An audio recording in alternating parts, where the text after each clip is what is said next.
Hi there, welcome to your Positive Energy Recharge. I am Jade Sterling, your women's health nurse and coach, here to help you to balance your hormones, master your emotions, and live a life you love. And today I'm sharing with you my story, which I felt was really important to share. Stories are such a powerful tool for personal growth and personal transformation. Not for the person telling the story, but for the person listening.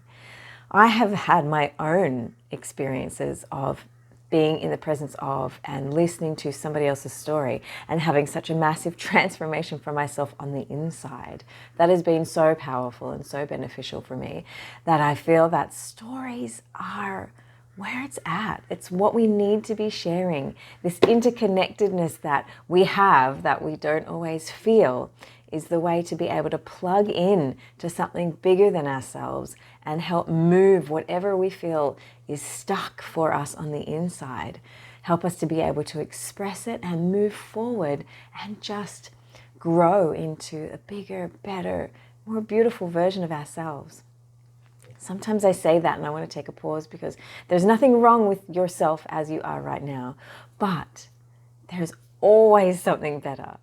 As we know, if we go back to the Power of Positivity video where I talk about the positivity model, there's always something better, but there's also always something worse. And where we are right now is exactly where we are, and it's not good and it's not bad. But we can continue to be happy where we are right now when working towards more of what we want, and that's okay. So I'm here to share with you my story that really begins, what can I tell you? I haven't scripted this, as I've said in previous videos. This just comes from my heart and it comes out my mouth. It's unscripted, unabridged, unedited. And so I want to just take you on this journey with me because I've been thinking about it a lot lately. And I'll tell you why.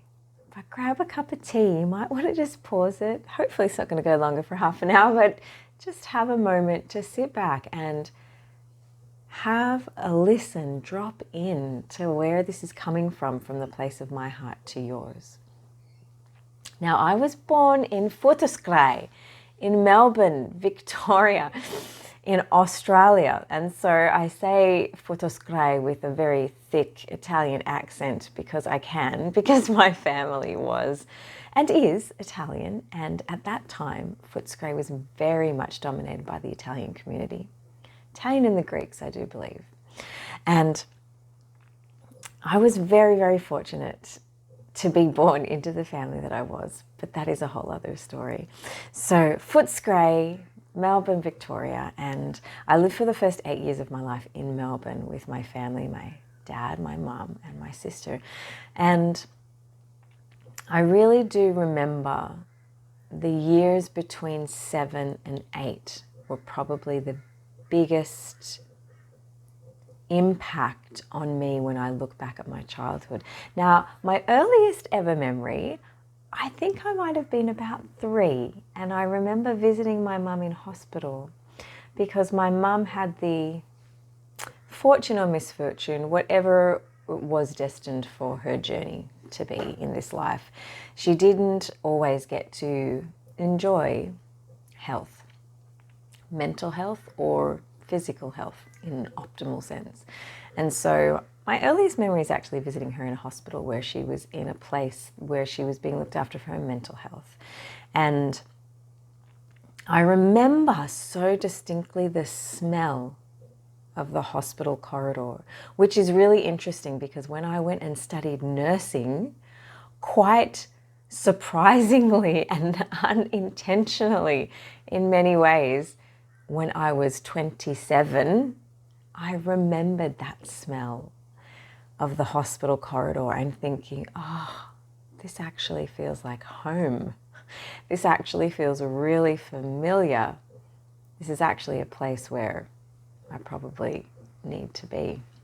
So interesting, isn't it, how life works out? I didn't intend to be a nurse, you'll find out. Anyway, back to my experience of being 3 and smelling the hospital corridor and having that feeling. And I do remember visiting hospitals a number of times for my mum over the course of those first 7 years.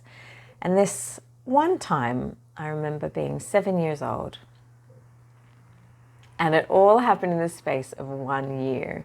I feel like my life has been a series of someone pulling the curtain back to reveal the wizard. Do you know that analogy in The Wizard of Oz where Dorothy meets the Wizard of Oz at the end, and he's this big, fiery, incredible image of this man who has a booming voice and who is all-knowing and all-powerful. And then I think it's not actually her, it's, oh, what's the creature? Is it a monkey? I can't remember now. I have to go back and have a look. Someone put it in the comments. Jumps off her shoulder and goes and pulls back the curtain next to the big performance that's happening, and there is a little man behind the curtain winding a wheel that's making this spectacular picture happen. The wizard was the little man behind the curtain. He wasn't actually the big image projected that gave the illusion of being all and powerful. So for me, I had many moments, particularly in the years between 7 and 8, where the wizard was revealed behind the curtain. It was just a little man who was doing a few things, and I was surprised because for me it was like a big illusion of life. My life has continued that way. And this can be an amazing thing. And when I talk about it like this, I think, wow, I'm so fortunate. But it can cause a lot of anxiety at the time when something that you think is big and huge and booming in front of you, you realize that the curtain is revealed and there's this little man who's just not threatening and it's just turning a dial. That can actually cause a lot of anxiety for the nervous system to suddenly think that, oh my God, that wasn't real. But ultimately it's a good thing, right? Because it's not a threat. You're not going to die. Your life's not in danger. But you don't know that at the time. And you have to then recalibrate your nervous system. This is why I am obsessed with the nervous system. And this is why I do what I do. So in this year, I remember being 7. I remember driving to a place with my dad and my mum, and we dropped my mum off. And I think it was, I've been told later on, it was a psychiatrist or a psychologist. I'm not sure where, and we dropped her off and we went to a park. And we played for a while, my sister and I was 7, my sister was 5, and I remember my dad saying to us at the end, okay, we're going to go get mum now, but I just want to tell you guys something. I'm going to go away for a couple of weeks, and I want you to look after mum. And I remember thinking, yeah, that's cool. You can go away for a couple of weeks and we'll look after mum, no worries. I felt pretty safe in that, even though I remember at the time feeling very uncertain as to what that might mean. And I didn't ask Dad where he was going, but I just accepted it for what it was. And that's what I did at the time. I was a good girl like that. So we went and picked up mum, we went home. I remember my dad packing his bag and leaving. I remember my mum crying a lot. I remember Christmas came and Dad still wasn't home. And this was a lot longer than 2 weeks. And then I remember Mum saying, we're going to go to visit our cousins up north in New South Wales, in the mid-north coast of New South Wales, and we're going to have Christmas there. So I thought, okay, great, we'll do that. We'll have Christmas with our family up there. No, Dad? No, that's fine. When we got up there, I remember one of the first things my cousin did was actually drag me and my sister. I can't remember whether my sister was involved, actually. I'll have to ask her. Under the bed of my auntie in their main bedroom, and she showed me all the presents. And she said, do you know what I found out? She was a year older than me, so she would have been like 8 or 9.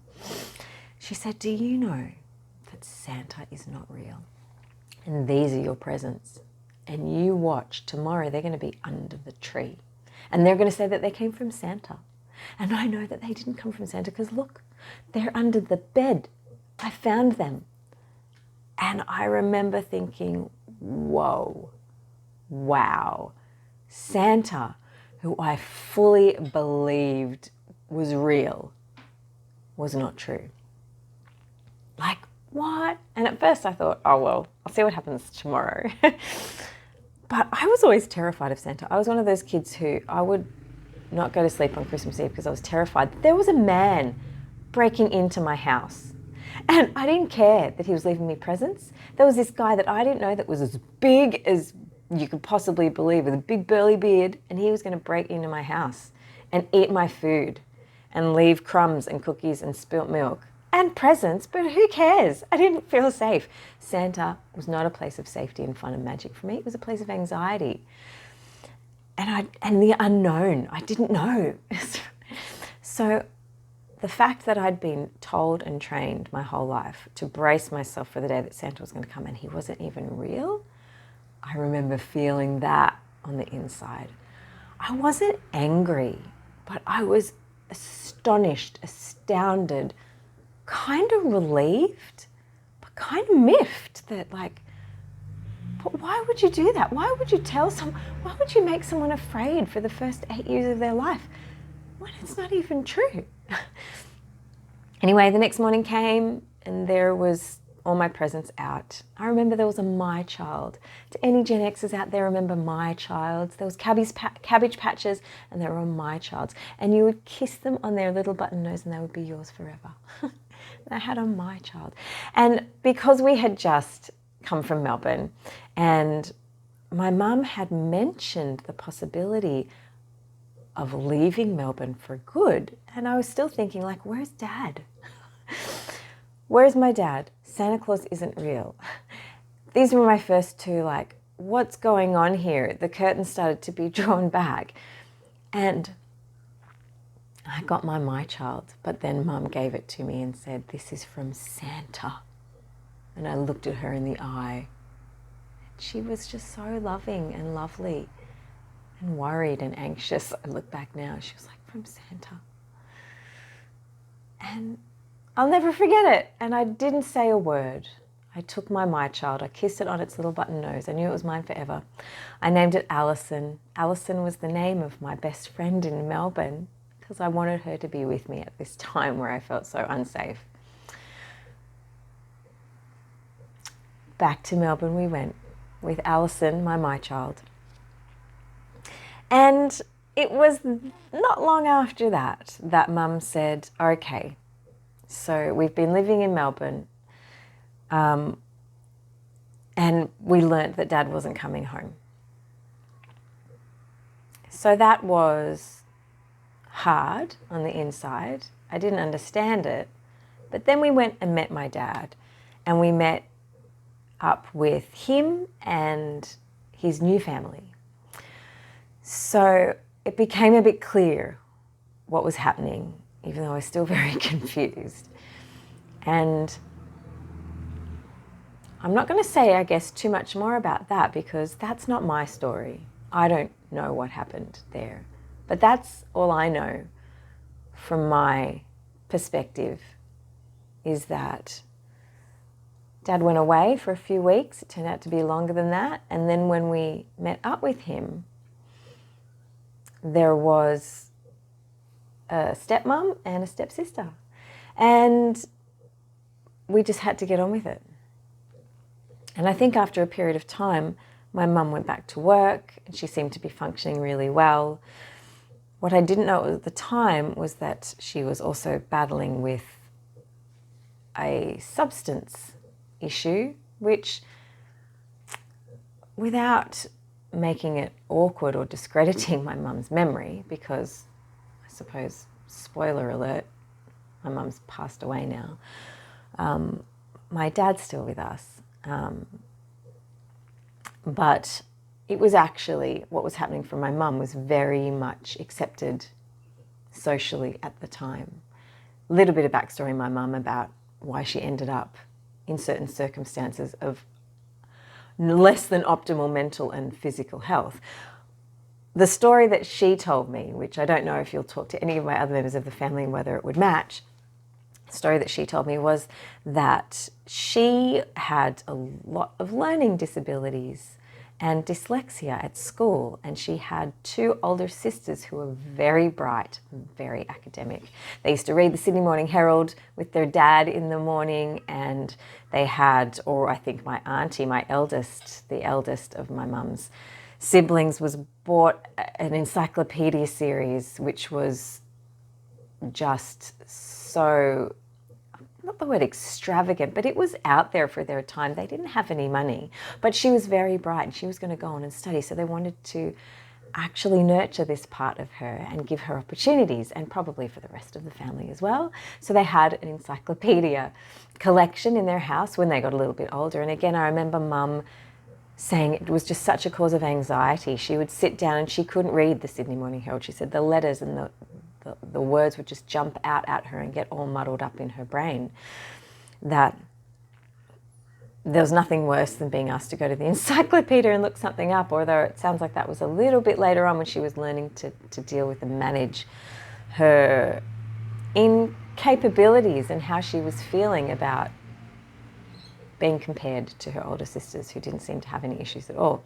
So she tells me that at the age of about 16, her anxiety was at its strongest point. She was learning how to drive and she had a boyfriend, but she felt like her brain was not computing things properly because she was just so anxious all the time. She couldn't coordinate things. She couldn't get things in order, and she felt like she was constantly being compared to her older two sisters who she felt like were just amazing and perfect, which the comparison was probably only on the inside. Although I can't say that for sure as to what was being said by the parents at the time. She had a younger brother who was born a number of years later, and I remember her saying then she felt like she lost her mum at that time. And then she actually did lose her dad. That was a bit later on, about the age of 16, when she took herself to the doctor to tell the doctor these issues that she was having, because she was having heart palpitations, hot flushes. To me, it sounds like puberty and anxiety. But at the time, it was socially acceptable to be able to say, hey, we have these new line of medications that work really well. And this one's called diazepam or Valium, as it was in the day. They're in a series of class called, in Australia, anyway, I don't know if they do it anywhere else, they call them the benzos, which is shortened term for its longer scientific name. But these classes of the benzos, and Valium was one of them, just take one of these whenever you feel that you cannot manage the symptoms that you're having, and it will calm you down. This was actually very acceptable, very well known, and very widely used. And I still know people of the boomer generation who do take a Valium every so often. There are even some of our Gen Xers who do. I don't think I know anybody who is below that generation who would go to that as their first point of call, but it still was something that was just done at that particular time. And that became my mum's go-to. She said very openly and honestly that she would just take a Valium whenever she felt that she needed it, which by the time she was having children, she said was a lot, even though she stopped smoking and stopped taking any Valium, she said, when she was pregnant with the two, my sister and myself. But outside of that, smoking and Valium were her go-tos, and that's what she did. And of course, that's going to cause a very bumpy ride when you don't know how to manage it. They've found out, I guess, as science has continued on, and not just research, but also the experience of people as these things get further along in their use and development within the general population, that Valium is, well, look, they say addictive, but I know that some medical professionals would contest that. Addictive is probably not the right word. Tolerance is probably the word. So if you took one every day for a year to give you a certain level of calmness, by the end of a certain period of time, you'd need two to get you to the same level of calmness. If you can see what I mean, you need more to get the same effect. But then it's debatable with the addictive part of it, because when you take it away, then your body will actually go into a withdrawal phase where you do feel increase. Your nervous system doesn't know how to cope without it and dials right up. And so you basically get sympathetic nervous system overload. And that can be very intense and hard to manage. And a lot of times they manage withdrawal of substances like drugs that are, I'm going into sort of my medical terminology here, but I wanted to keep it really simple and just story-like, but drugs that are very, they get dumped into your bloodstream and have a big impact on your bloodstream.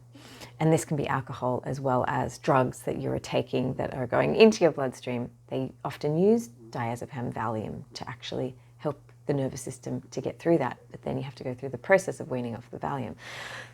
That's a whole other discussion at a different time, but in this you can see how it can get a bit complicated then, because then you actually have to still manage the symptoms that you've been having, as well as the withdrawal of the substance that you've been having to manage the symptoms. So this is what my mum was going through, and these were the three things that happened between the ages of 7 and 8. My dad not coming home, Santa Claus not being real, and then my mum announced we would be leaving Melbourne, because she told me that she had this moment where she was on the phone with my dad and she just realized that there wasn't going to be a reconciliation, that my dad had a new life and a new family. And she said that she dropped the phone and cried and cried and cried and took a Valium. And she said that that experience in that particular moment dropped her into what she said was a pit that was so heavy she felt she couldn't get up. So the Valium stopped her crying, but she fell into this hole. And that was the first time she said I really felt scared that I wouldn't get out of the hole. I always thought the Valium would save me and pull me out of the hole, or a cigarette would just calm me down. But she said, I'm in this hole and even Valium can't get me out of this hole. And she realized that her life was going to completely change. And Valium was not a safe place like she thought it was. And she said, I never took one again after that. We have had moments later on down the track where that's a whole other story, because there was trauma there. But after, gosh, when I think about it, 30, maybe 15 years of taking Valium on a regular basis, and then up to daily for a particular time, and then going cold turkey. Of course, I do remember this particular time that was very difficult with Mum and her emotions. But when I didn't know what was happening back then, but when I look back now and I think, oh my God, amazing. She's actually amazing. She just pushed through it. And I remember her just saying to me, we've just got to get through it. We've just got to get through it. And I had no idea what she was talking about at the time, because for me, life was different, but there was nothing to get through. I didn't realize what was happening for her. Then she decided that she needed to go back to where she grew up, which was in the Blue Mountains in New South Wales, which was far away from Melbourne. And that was what she needed to do. So that's where she wanted to go. That was her safe place. She needed to go back and reconnect with her childhood and who she was. And her mum was still there, even though her mum wasn't necessarily in the best physical and mental health either. She was elderly, but she needed some help. And we did have some family there. So my mum decided we're going to move to the Blue Mountains and we're going to start again. So this is all in this one particular year where the wizard was pulled out from behind the curtain. What was my life in Melbourne with my family, my mum, my dad, my sister, Melbourne, Santa Claus, all those things were removed. And it was a big time of anxiety, of course. But I remember this little girl's voice on the inside of me one day when I was sitting outside in the car, waiting to say goodbye to Dad. And I think in the end, he ended up driving us to like halfway to the Blue Mountains, and then we put him on a bus back to Melbourne. But I remember sitting in the car waiting for them to get into the car, and my brain was saying to me, right, well, I'm going to just have to look after Mum, like my dad told me. That's just what I have to do. Let's go. And it was kind of like there was a switch in my brain that just flicked up, that now, when I've spoken before about the gratitude switch that's taught by Kevin Clayson in his book, Flip the Gratitude Switch, I realized that that was the first time I really accessed that. I didn't go to a place of pain or worst case scenario at that time. This 8-year-old girl decided to flip the gratitude switch, even though she didn't know what she was doing, and decide, let's go. This is hard. Let's do it. It's the first time I accessed that part of myself. And I look back too and I think, wow, there's a lot going on at that time. I can't explain what it was on the inside that helped me flick that switch up instead of down, because I could have fallen down into a hole myself. And I know that I've had certain conversations with my sister who spent a lot of her childhood really angry that the curtain was ripped back, the wizard was thrown out in front of us, and we were told, just get on with your new life. I remember her not being peaceful and happy, not that I was happy, but being able to, in her mind, get to that place, which I feel like she got to that place in the end. We all still have to process our childhoods, though, over and over again, don't we? The fact that I'm talking about it now, I can feel things shifting and changing on the inside. But for her, she spent a lot of time being angry before she was able to get to a place where she could process it, which is fair enough. So we spent 1 year in Glenbrook in the Blue Mountains, and I remember my mum having to organise aged care facilities for my grandma at the time for her mum, because she just deteriorated really rapidly.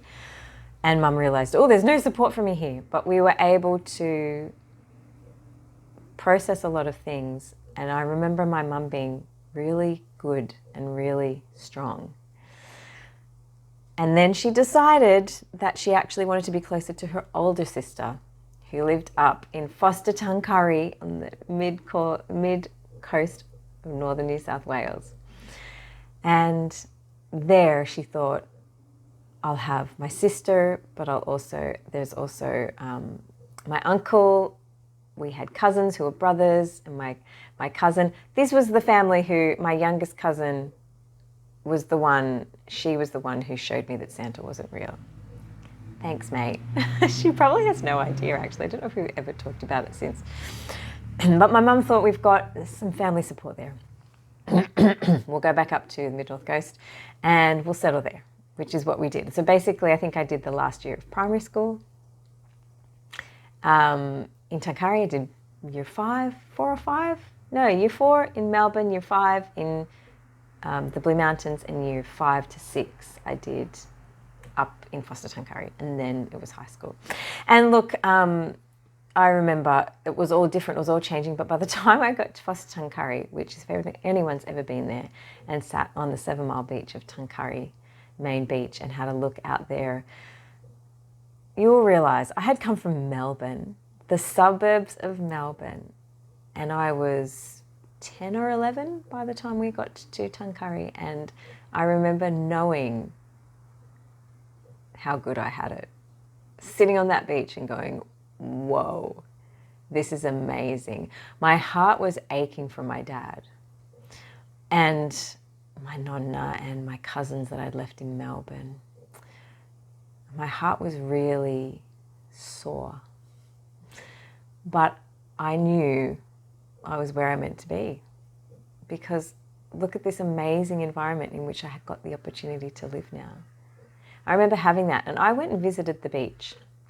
I wasn't a very big beach swimmer, but the beach taught me how to meditate without me even knowing it.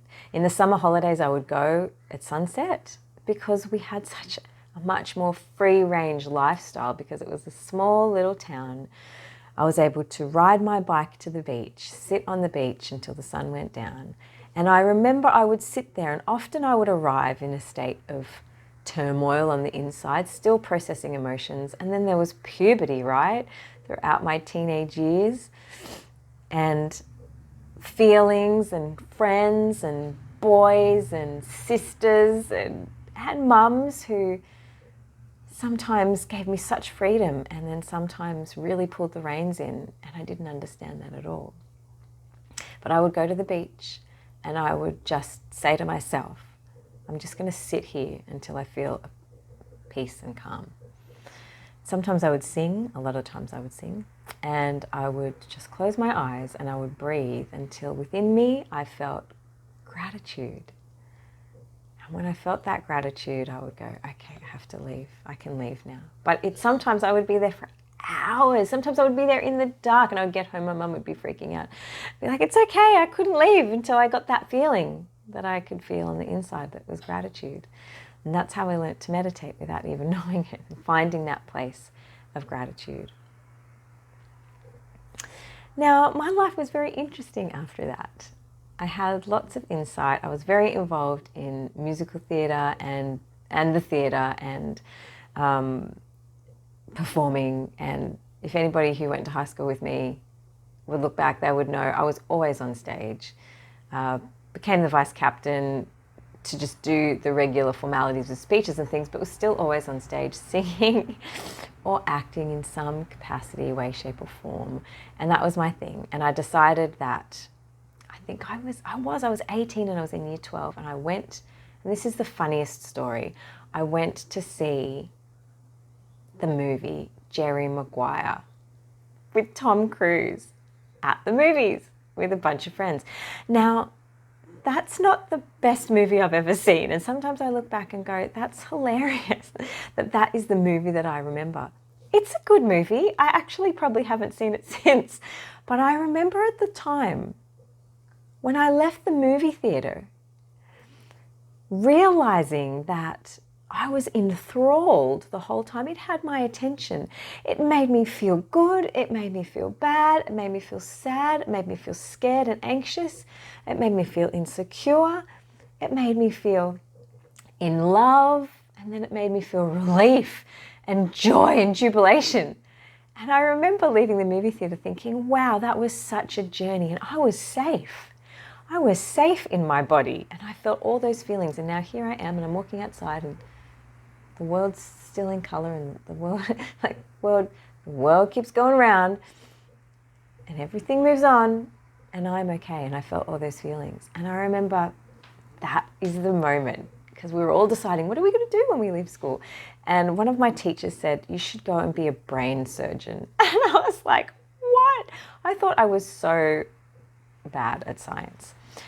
But apparently I had a flair for biology, even though I only just passed in all of my last exams. So funny, because later on, turns out anatomy and physiology I had such a passion for and such a talent for, I didn't even know. Came up in year 12, biology was my thing.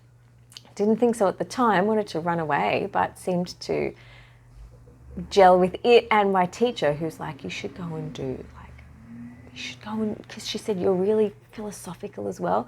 You should go and do stuff about the brain. Go and look into brain science and brain neurology. And I remember at the time just going, oh, what? And then I had a drama teacher who was saying to me, you should go to NIDA. That's the National Institute of Dramatic Art here in Australia. That was the top tier for people who were aspiring actors and performing artists. And so I really had those two on my plate. Like, do I go into health science? Do I go into acting? It seemed to be two completely different, did not make sense. And after a process of really deep diving and soul searching, I remember thinking, I just want to, and then going and seeing Jerry Maguire, I want people to feel safe with how they feel. I want to give people that experience of feeling all their feelings, but then still knowing that they're safe, but providing a huge personal transformation. Because I remember leaving that movie too and going, I can change the world. Like, what's that line where, it's not show me the money. It's actually, it's completely escaped me now, where he has this particular line where they connect and it's about the higher purpose, but it's still about what they're doing. Again, please, someone put in the comments. I'm going to have to go and watch that movie again after this. And it was that moment. And I thought, right, acting it is. it's going to be acting. That's what I'm going to do. So I went and I did apply for NIDA.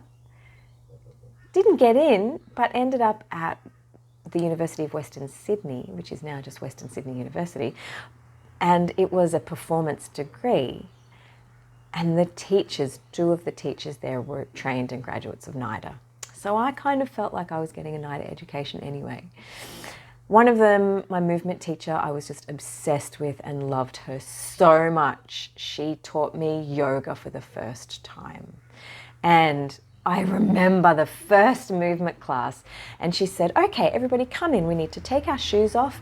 I don't think we had mats. We just had the bare, cold floor. We were in the west of Sydney, although it would have been March, it wouldn't have been that cold. But I just remember her saying, we're going to do some movement work on the floor today. So everyone take off your shoes, make sure you're wearing something that's comfortable, get changed if you need to. And we all started to take off our shoes. And then we went over to the floor. And then she said, oh, actually, it's a beautiful day today. Let's go outside. Everyone put your shoes back on. We're actually going to go outside. We're going to go onto that little patch of grass over there. So we all went back over and we tied up our shoes and put our shoes back on.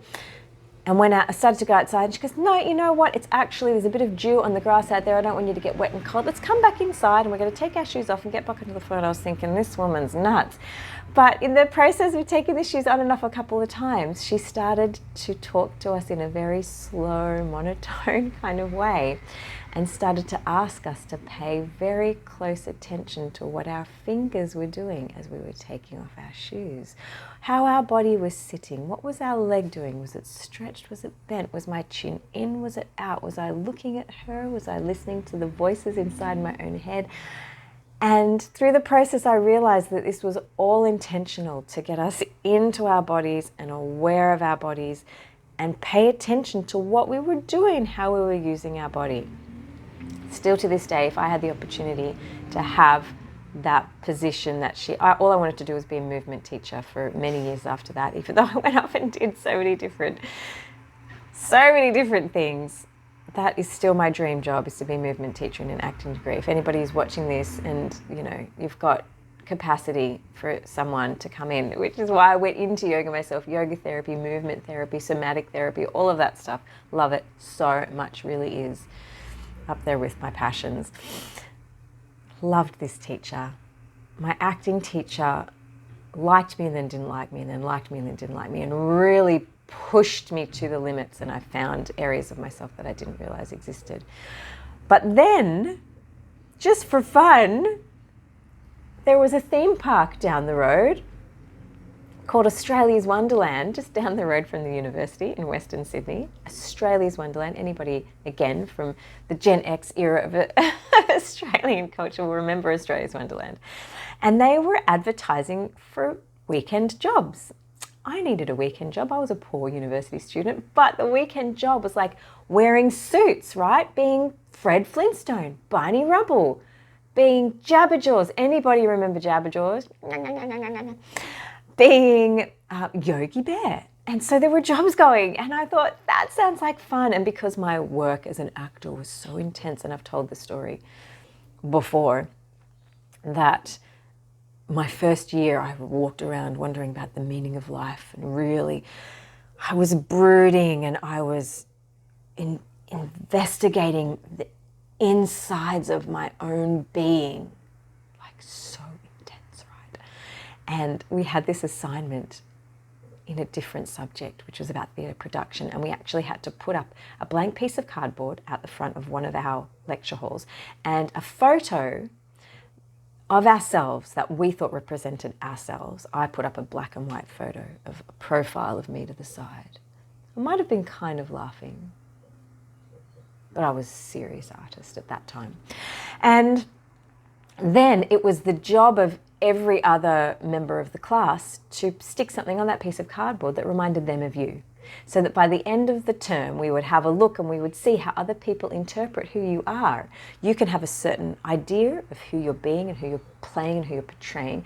Other people are going to see things their way, and this is just was going to give us a little perspective as to what you think that you are and who you are and what other people see. Well, I had this black and white photo of me, kind of half smiling, half laughing. The end of the term, I was gobsmacked and baffled and shocked to see that people had put on my piece of cardboard. There were rainbows. Someone had stuck on a whole packet of birthday candles. There were all the colours, like so many colours, bright, light. Someone had stuck a sparkler on. Someone had stuck, I remember, it was this food at the time that burst in your mouth. They were like popping candies. What were they called? Again, this is another thing I can't remember. And you put them in your mouth and they exploded, and everybody loved them because they said that they made them feel so happy. And there was like the words happiness and bright and light and fun and playful. And I remember I still don't have words. But I'm a broody, struggling artist who was trying to understand and uncover my identity. What is all this fun, bright stuff that people have stuck up? You cannot ever control how other people perceive you, and that could be completely different to how you perceive yourself.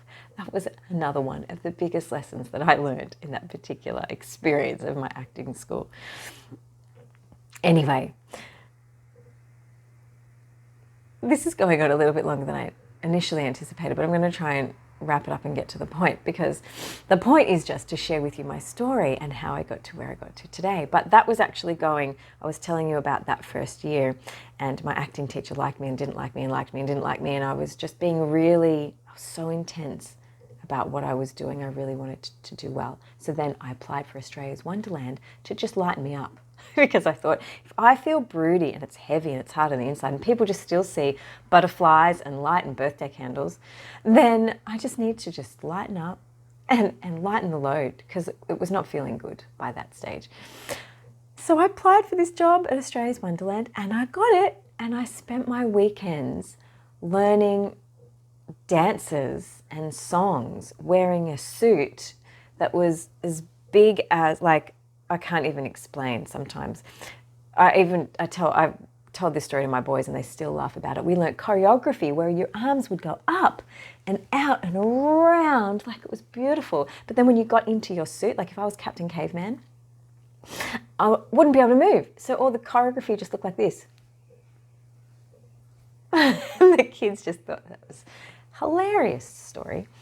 And I started to have fun at Wonderland, and I started to not enjoy the broody, deep soul searching. And then we had this exercise and activity one day where we actually had to go back to something that made us really angry. And we had to invoke some anger, and we had to think about a memory, invoke some anger and take it out on the person opposite us in this acting class. And I remember this is when I started to process some of my emotions about what had happened in my family in my childhood. And I have this, it was actually so intense. I have this memory of banging my hands on the wooden floor in so much anger, screaming at the person opposite me. And I remember some of my other classmates were like, I couldn't access that place. Like, you were in another planet somewhere. Some of them couldn't get there through a memory. But apparently I was in there, and then I bruised my hands so badly I couldn't use them for a week. I remember I couldn't hold a pen. I remember even days later someone going, just come and have a glass of wine. I couldn't hold my glass of wine.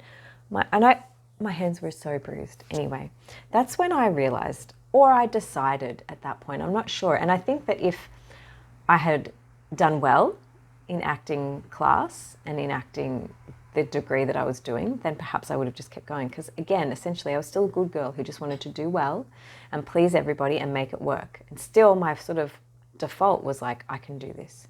And even though sometimes my acting teacher was like, yes, you nailed that. And I'd be like, oh, I could feel it on the inside. I felt something change and shift. Other times he would be like, that is so fake. And I don't believe you at all. And that would just make me crumble. I started to have fun working at Australia's Wonderland and care less about what he thought of me. And then when I got to the stage where I was so angry I bruised my hands, I thought, do you know what? This is really hard. And geez, I just want to have fun. And I remember it was the second year of acting school. And I was paired up with someone who, I don't know if she didn't like me. I don't want to say that because we were friends and we got along really well. But I remember we would have rehearsals with this particular acting piece we were doing. We would leave rehearsals always. She was not happy with me. She was like, this is not working out the way that I want it to work. Like, this doesn't feel right. And then we were given some exercises and I took them. I actually started feeling really brave and I took them to the nth degree, and she said, no, that's not appropriate. And I just remember it started to become like a bit of a jostle, and I was like, oh. But in the end, I was thinking about how to please her, not how to get into my character. And that's when I remember being at Wonderland, and then things started to change at Wonderland, where I started to actually have the opportunity to be in the shows without the costumes. They did a big restructure. They did a big audition, and we had to just sing and dance and do acrobatics and all sorts of things that I could do. That they made a very small cast of people who could do everything. And so you did the shows, you did the suits, you also did atmosphere, characters. And I was like, this is good, this is fun, this feels worthwhile, and it feels light, and I felt free. And I would come back to these acting classes and I would just get really down. I remember actually thinking, I don't know if this is very good for me. And then we got to the end, our end of term performance, semester actually performance, and this classmate and I, we did our performance. And I remember coming off stage and she was angry and she threw something down and she stormed off. And I said to one of my other classmates, was it that bad? Like, I know it didn't feel good, but I was terrified. I was terrified of what my acting teacher was thinking of me, and I was terrified of what she was thinking of me because I knew I wasn't giving her what she wanted. And my classmates were very supportive, and they said, I don't know what her problem is. We don't know. And as it turned out, when I arrived to get my grades, because you actually had like a sit down, you didn't just get them in the mail, you did eventually, but with this particular degree, you would go and you would have a powwow with all of your teachers, and they would sit down and they would give you verbal feedback one by one. And my acting teacher said, I'm really sorry, but I thought it was terrible. Fair enough. I said it was terrible. I said, Joe was really angry at me. And he said, what I think you need to do is go out into the world and live your life and then come back. Because he said, I think you've still got experiences to have and things to process, and it's not gelling here at this university. And he said, I'm not going to pass you. I'm going to give you a fail for this subject. And of course, that was one of the main core subjects. I could have appealed it, but I chose not to. I remember crying a lot and thinking, wow, I feel like I gave it my everything and I failed. Have you ever had that feeling? You feel like you're failed.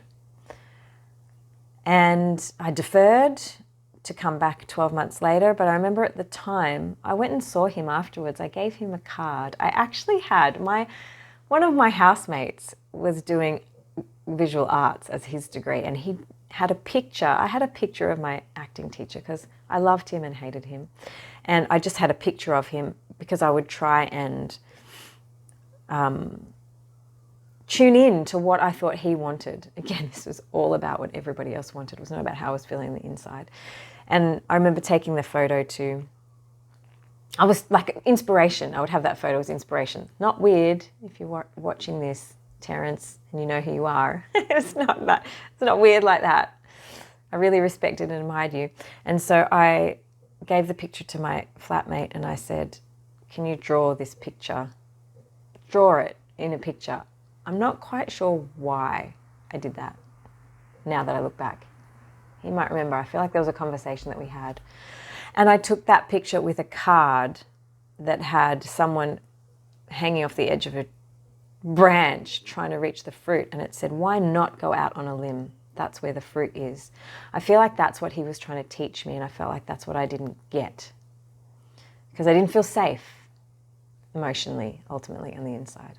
So I gave him this card and this picture, and I said to him, I'm going to go out there, I'm going to live my life now, and I'm going to try and enjoy it.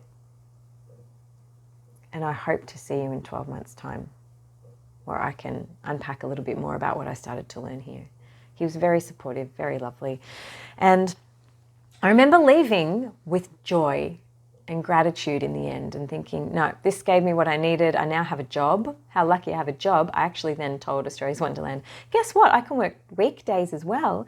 And I ended up working 4 days a week, earning bucket loads of money and had an amazing time. It really, if I was to be completely honest looking back, it was the best job I've ever had. I got to sing and dance and be on stage. I got an agent, so I also had the ability to go and do auditions and do other jobs in film and TV, and it was a great life for 2 years.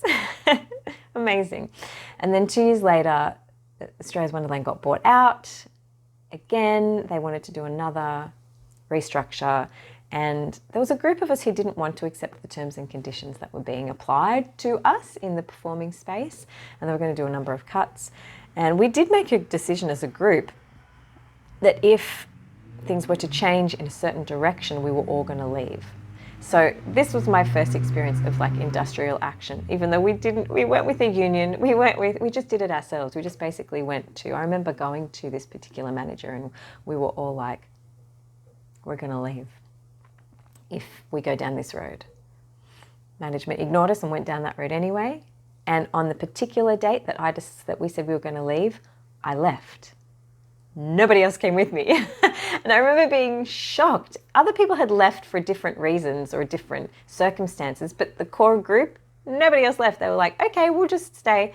And look, there might be some of you guys who were there at the time who might have a different story, but that's the story in my mind. It was like the 30th of June, if things don't change, we're going to leave. 30th of June came. I remember it being my last show. I cried my eyes out. But I remember thinking, we're all leaving, aren't we? Like, that was in my mind. But I left, I didn't go back. And most people I know who were there at the time continued to work there until things changed so much that either their contracts were terminated or they chose to leave themselves. It ended up being inevitable and everybody left. And then Australia's Wonderland closed down and I'm so sad about that. But that's a whole other story. If you YouTube search Australia's Wonderland, there are some really amazing videos out there, and there's some of the shows that we used to do, and it was the best. Anyone who did those shows or worked there would know it was the best job ever. Because then in your break, you could go and be on the rides if you wanted. You could go and eat all the junk food. It was so much fun. It was a wonderland. It was magical and the best time of my life. And I got to heal. I got to heal from a lot of my heavy, hard, serious role as a child, and then, even my journey as an actor, and I got to have fun. And that actually led to lots of other different opportunities, as I said, and I worked for almost 10 years in the entertainment industry, having fun. I do remember at times feeling still moments of anxiety, and am I actually doing what I should be doing? But my biggest goal was to get on a TV show. And I remember the day I did that, and for the first time being on a TV set, and I was like, here I am. And it was very anticlimactic. I remember sitting at the train station afterwards, going home going, that was boring. I actually sat around for hours. It was fun getting my makeup on. It was fun getting dressed. Sat there for hours. I got on set. It was fun meeting everyone and organising everything. I think my first gig was like a 50-line worder. There are different tiers of whether you had 50 words or 100 words, and then you had a small part, and then you had a bigger part. Anyway, I think it was a 50 worder. Actually, it was definitely more than that. Anyhow, I so had fun saying my lines and interacting with the other characters and the other actors, but I think that lasted an hour, and then we had to just sort of do it over and over and over and over again, different shots, different here, and then I had to sit around again for another couple of hours just to make sure they got what they needed, and then I could go home. So it was a whole day. I think I got there at 6 a.m. I think I left at 5 p.m. and it was 1 hour of work that was fun, and I was like, that was really boring. I remember not feeling lit up and full on the inside. But I tried it again and I tried it again, and I remember just feeling like, I don't feel like I'm doing the Jerry Maguire thing that I originally set out to do, because it actually all felt a bit self-indulgent. I had to get into my own world and because often you wouldn't necessarily interact with your cast members in TV. Now, I think film, it's probably different. I didn't get an opportunity to do a major motion picture, but I got to do short film. But even that was a bit more just like TV. It was like there was a lot of starting, stopping, moving around, say that line again, do it this way, stand that way. I didn't get the flow that I was looking for, that I got in theatre, that I thought, oh, maybe I'm just a theatre girl. But then after that, I became obsessed with Meryl Streep, watching all documentaries about her and her acting experience. And I was like, how did she and how does she? And she was like, film gave me more of what I wanted. I'm like, okay, so maybe this isn't for me. Anyway, as we're going to wrap it up now, because this is now nearly an hour long, I ended up taking my acting career to London. And in London, my nervous system dialed up so much that I kind of fell apart. That was my first kind of nervous breakdown experience. I remember being so exhausted, tired but wired. That's the first time I heard that expression. I was like, oh my God, that's so me. I was just go, auditioning, performing, organising my own work, because it was very hard to get work, I found, in London at the time, because I found it very hard to get an agent at the time. I was just new, I was just breaking out, but I also had to work and I had to earn a living. I was so lucky that I was actually cleaning toilets at a bar for a few months before my dear friend who was living there at the time actually got me a job interview with a dance studio. And I ended up working in a dance studio. So really, I was living the dream. And I did have 2 wonderful years in London, but my health really struggled and deteriorated, and my mental health. I fell in love with this man who I thought I was going to marry for the rest of my life. Turned out it was another moment of the wizard being revealed behind the curtain. It wasn't all what it seemed, and it wasn't just him behind the curtain, if you get my drift. And that was all really sad, but it also introduced me to the world of yoga. And yoga is what lit me up inside. And I remember thinking, if I can be in this crazy, the busiest city in the world, one of them anyway, and it's chaos outside, and my inner world is chaos, because my heart is broken and my health is breaking, but then I go into a yoga studio and I find peace. I thought, there's a life worth living. So I thought maybe I'm on the wrong path after all. And I spent years becoming obsessed with yoga and natural therapies. I ended up managing. They had a little clinic in the dance studio where there were alternative therapies were offered. Osteopathy, acupuncture, energy healing, like psychic healing, all sorts of things that were practical and scientific and medical, and then not so much the other extreme. And I thought, oh, I found my place. Like, this was like, I loved it and I really wanted to be there forever. But in the end, my heart was broken, and the owner had different ideas to me, and I just got so stressed out trying to keep it all together, had my little nervous breakdown, fell into the arms of a Canadian chap who looked after me during that time, went to Canada. And I remember being in Montreal, looking at the bright blue sky, and then feeling like I'd been under a spell for the last 2 years. Because over in the UK, they don't... Now, I'd gone back to Australia and had a visit, but I was still very much obsessed with my life in London, and then gone back and continued to be obsessed with my life in London. But the sky over London, and even anywhere in the UK, I ended up having breaks in Scotland, and I went to different parts of Europe and had a beautiful time. But the sky is not the sky like it is in Australia.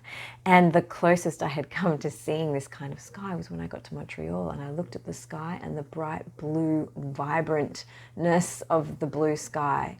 And I remember feeling like I'd woken up from a dream, and I was like, what life have I been living? And of course, there was an opportunity to stay in Canada, But I suddenly realised I've got to go back to Australia. And I don't know why, but London doesn't have what I need. I've got to go back home. And I didn't really have a home because we'd moved around, as you know, a lot in my early childhood. But that was another wizard behind the curtain moment where the curtain revealed that I'm not sure what I'd been captivated by, the illusion of whatever my life was in London. It suddenly didn't feel real. It suddenly didn't feel worthwhile. It suddenly felt like that I was really struggling, and I just didn't want to accept defeat. And I wanted to keep going because that was my default. I've got this. Let's go, let's go, let's go. But I realized that this was the time to do what I did with Wonderland and just not take it all so seriously, not go so deep and so heavy, to lighten up and go home for a little bit, go back to Australia. Now, my mum had had her own journey of physical and mental health. It had continued, and she had moved around a little bit. But she was stable, and she was where she was. My sister was in Lismore, northern New South Wales, doing a music degree. And I had actually kind of been a part, one of my trips back to Australia, I'd been able to sort of help her prepare for her audition to get into the university. And she got in, and she was doing fantastic because she is fantastic. And I remember thinking, I'll go visit her in Lismore and just regroup, recalibrate. I left Canada, went back to London, packed all my stuff, went back to Lismore. I went from London to Lismore. I remember getting to Lismore and feeling like, I remember one day just lying like a starfish face down on the ground in a patch of grass. I was just in a random park because you couldn't do that in London, and I couldn't do that in Canada because at the time it was snowing, although I did do that and it was quite nice to do that in the snow, but it was cold. So when I got back here and the grass was so green and the sky was so blue, I think I did spend a month staring at the wall. I'm going to think about it. I don't know how I actually afforded to do that. But anyway, I did with my sister in her home in Lismore. And she said, I know what you need. You need Vipassana. And I'm like, what's that? And so she bundled me up. She signed me up online for a meditation course that was happening in 2 days. She packed me up and she said, you need to go and meditate this 10-day course and come back and decide what you're going to do. And I was like, okay. Because I'd left everything in London. It just really was a huge transition, and I didn't really know where to plug back into. And I was exhausted. My nervous system was shot. I went and sat 10 days of Vipassana meditation up in the Sunshine Coast. Look, it was all around that time. I met my husband. He wasn't my husband at the time, but he was a dedicated meditator. I met all these people who were doing natural therapies, naturopathy, who were doing nursing, who were focused on health and well-being and just doing good things in the world. And that was a shift for me. I thought, right, I'm just going to live a simple life.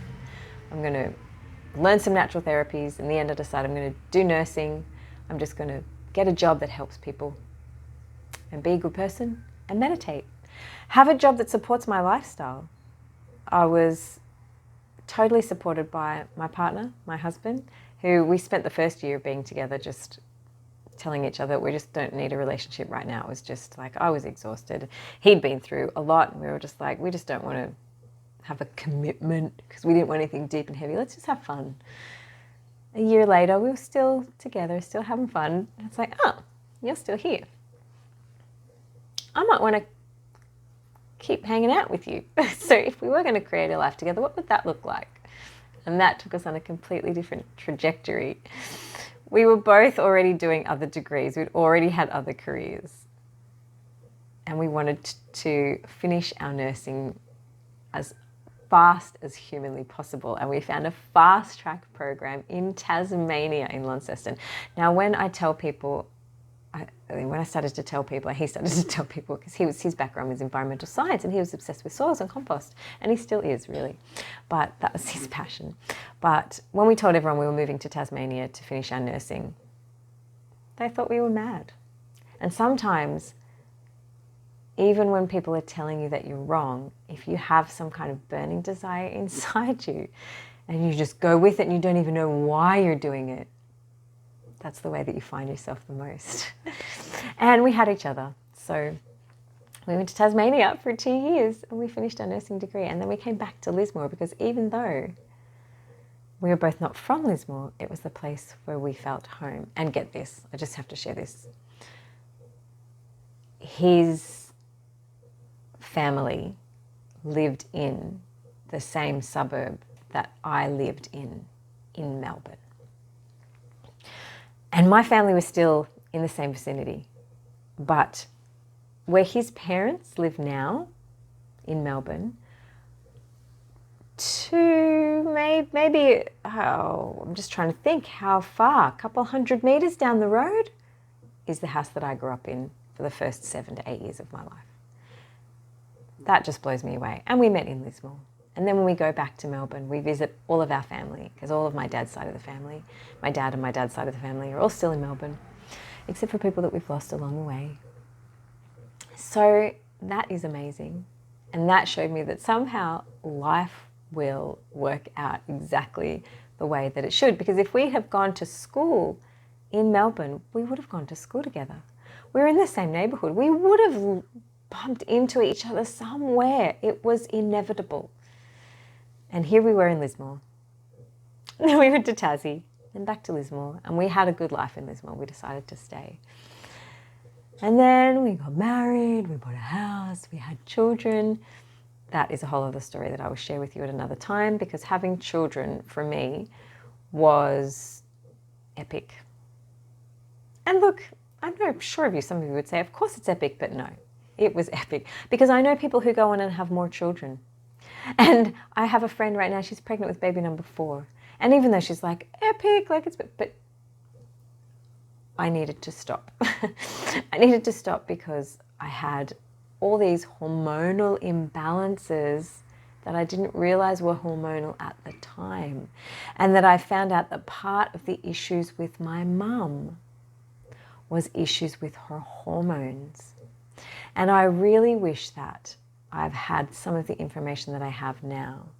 Because if we'd have put her on hormone replacement therapy instead of antipsychotics or antidepressants, there might have been a different story for her. Her story is a different one. But when we moved to Tuncurry, my mum actually got really, really sick. It turned out it was Ross River fever, and then it developed into a septic arthritis that then developed into rheumatoid arthritis. And she didn't get to experience good health much after that. And it was very difficult, but she did it. And when she didn't have my help anymore, she did it on her own. And I don't know how much of my help. I think that as a child, I think I did so much more with my brave hero mentality that I had than what I actually did. But at the time, the inside, it felt like a big weight and a big responsibility. So having my children kind of felt like I was healing a lot of what happened with my family. Because I was offered antidepressants and benzos to get through it. I look back now and I think, wow, if someone only knew all I needed was a little bit of progesterone and maybe some estrogen, and it might have been a whole different experience for me. But this is part 1, and I think it's gone on long enough. I'm going to do a part 2. I'm going to pause it right there and come back for part 2, because I feel like, I don't know why, I still feel like this is worth sharing. And if you've gotten anything from this today, I do hope that it's been something that's helped shift for you, that can be a permission slip, or even just can be shining a flashlight in a dark place for you to be able to see what's actually going on.